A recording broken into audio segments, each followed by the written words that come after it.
This week's Bible study is on Deuteronomy chapter 34, verses 1 to 12.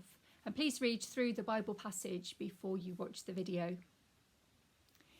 This week we reach the end of the story of Moses, although not the end of the narrative describing the journey of the Israelites to the Promised Land, which will continue next week in a reading from the book of Joshua.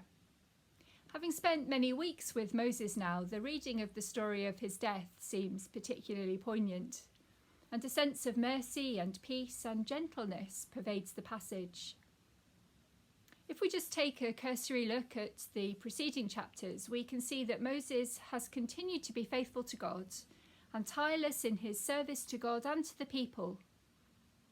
Then at the beginning of chapter 31, Moses tells the people that he's reached the age of 120 and God has told him that he won't enter the land. So he commissions Joshua to take over from him in leadership. This commissioning of Joshua is repeated by God later in the same chapter. Moses finishes writing down the law, and then God gives Moses a song to recite to the people. And this song takes up most of chapter 32. Then later, at the end of that chapter, Moses emphasizes to the people the importance of observing the law and being obedient to God. In chapter 32, verse 47, Moses says, "This is no trifling matter for you, but rather your very life." And then from verse 48 onwards, God invites Moses to come up Mount Nebo, where he will be shown the promised land before he dies. The whole of chapter 33 is a long blessing that Moses bestows on Israel before he leaves them. So before we've even got to our reading today, we're perhaps struck by the serenity and the peace and the acceptance of Moses' final days. God deals gently with Moses and extends mercy to all the people, and Moses accepts his mortality in such a way that reveals to us the peace that pervades his heart. We can't help but be reminded that in one aspect this passage is a statement of judgment.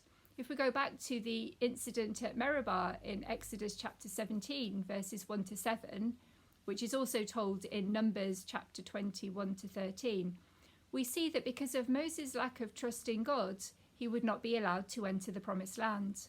And God reminds Moses of this in verse 4 of this passage.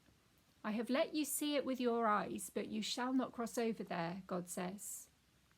But this reminder from Yahweh comes gently. Seems rather muted, as if the punishment has been forgotten almost. The emphasis seems to be rather on the mortality of Moses, who despite his great energy and strength, which we can read about in verse 7, will die and enable a new leader to emerge. Moses seems to accept this readily and with grace. But before God allows Moses to die, there is a treat in store. From the top of Mount Nebo, Moses is able to look down into the land of promise, what will be the culmination of a 40-year journey. In verses 1 to 3, we're given some details about the areas in which the different tribes will settle. Now, we don't know how Moses feels about what he sees in front of him.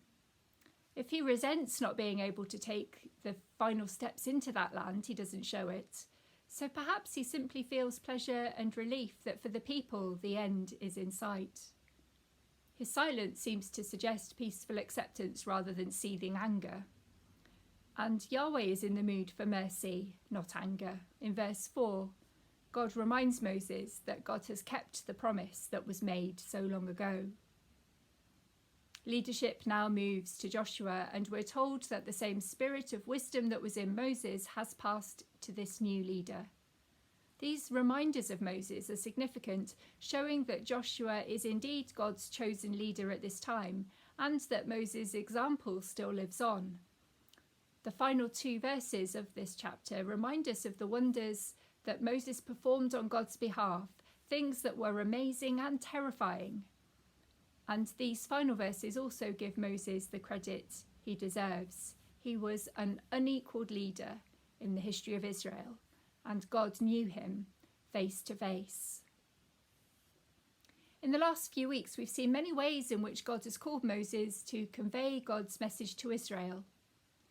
We've also seen Moses respond in a number of ways, with fear and self-doubt, with bravery and with challenge.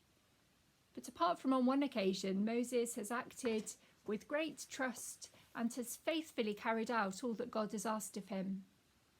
Even the exception at Meribah reads more like the kind of normal impatience that we all experience, rather than willful and sinful disobedience.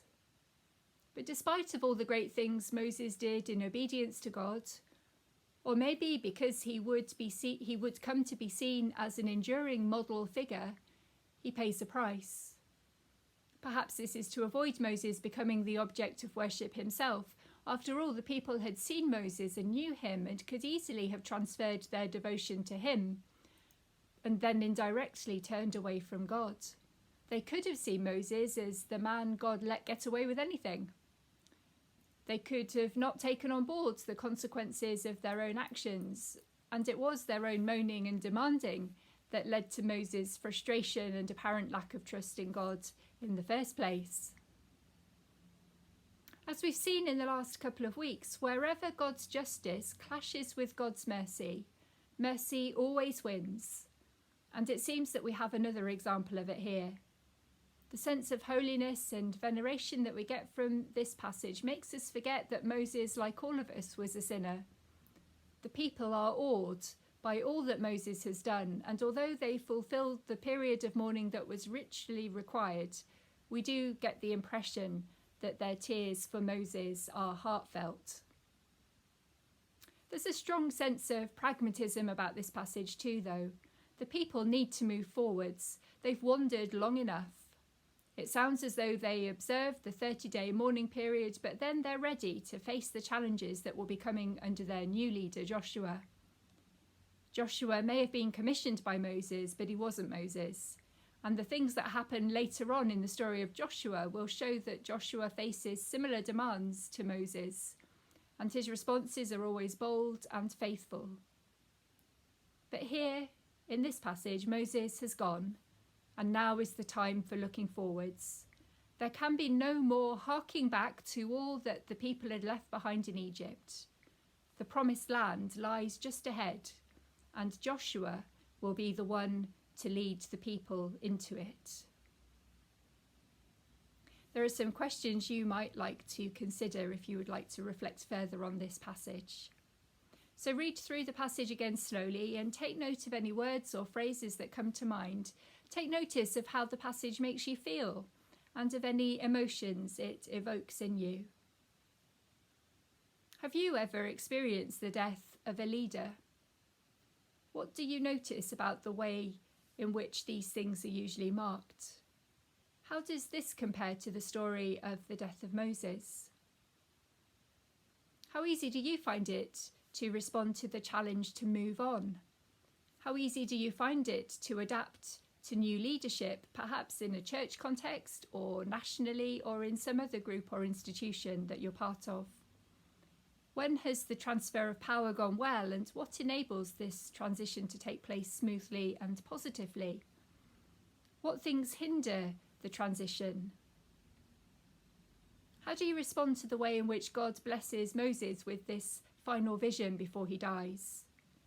Can you think of any parallels?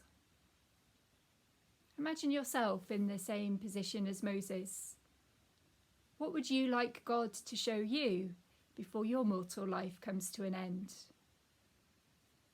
How do you respond to the notion of dying well or to the idea of legacy? If verses 10 to 12 were written about you, what would you want them to say? Offer to God your hopes in life and ask for God's blessing and guidance on all that lies ahead.